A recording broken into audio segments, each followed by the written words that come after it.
হাজারো বিতর্ক আর সমালোচনার পাহাড় ডিঙিয়ে নতুন মাইল ফলো করেছে সঞ্জয় লীলা বানসালির হীরামান্ডি। সিরিজটি রিলিজের মাত্র এক সপ্তাহের মধ্যেই নতুন রেকর্ড করেছে। ওটিটির ময়দানে হীরামান্ডির রথ অপ্রতিরোধ্য। পুরো বিশ্বে এখন পর্যন্ত সবচেয়ে বেশি সংখ্যক দর্শক টানা ভারতীয় সিরিজের খেতাব পেয়েছে বানসালির ওটিটি ম্যাগনাম অপাস। ৪৩টি দেশের নিরিখে সেরা ১০-এ নাম তুলে ফেলেছে হীরামান্ডি। বিতর্ক শুরু সিরিজের কাস্টিং প্রেক্ষাপট নিয়ে। লাহোর বলে লখনৌ দেখালেন, কোনো রিসার্চ নেই বলে যখন ক্ষোভে ফুঁসে উঠেছে পাকিস্তান, তখন নিজের দেশেও সিরিজ মেকিং নিয়ে প্রতি পদে চর্চার মুখে পড়তে হচ্ছে বলিপাড়ার পারফেকশনিস্ট প্রযোজক পরিচালককে।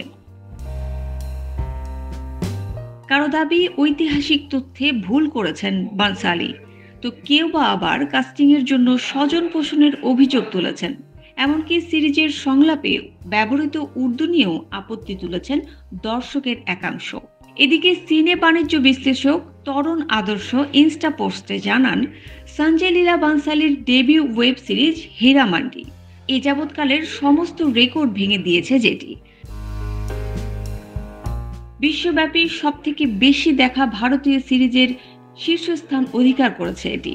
মনীষা কৈরালা, সোনাক্ষী সিনহা, রিচা চাড্ডা, অদিতি রাও হায়দারি, শেখর সুমন, অধ্যয়ন সুমন, ফারদিন খানের মতো তাবড় কাস্টিং নিয়ে তৈরি হীরামান্ডি।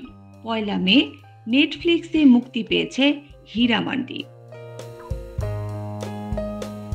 সঞ্জয় লীলা বানসালির ১৮ বছরের স্বপ্ন তিল তিল করে গড়ে তুলেছেন সিরিজটিকে। কোনো রকম কসরত বাকি রাখেননি পরিচালক প্রযোজক, কারণ বানসালি মানেই লার্জার দ্যান লাইফ। সেট, সাজ পোশাক সব জমকালো। এই সিরিজে কোটি কোটি টাকার শুধু গয়নায় ব্যবহৃত হয়েছে। সেই বিগ বাজেট হীরামান্ডি মুক্তি পাওয়ার পর থেকে চর্চার শিরোনামে। তবে নিন্দুকদের পাল্টা জবাব দিলেন হীরামান্ডির বিশ্ব রেকর্ড।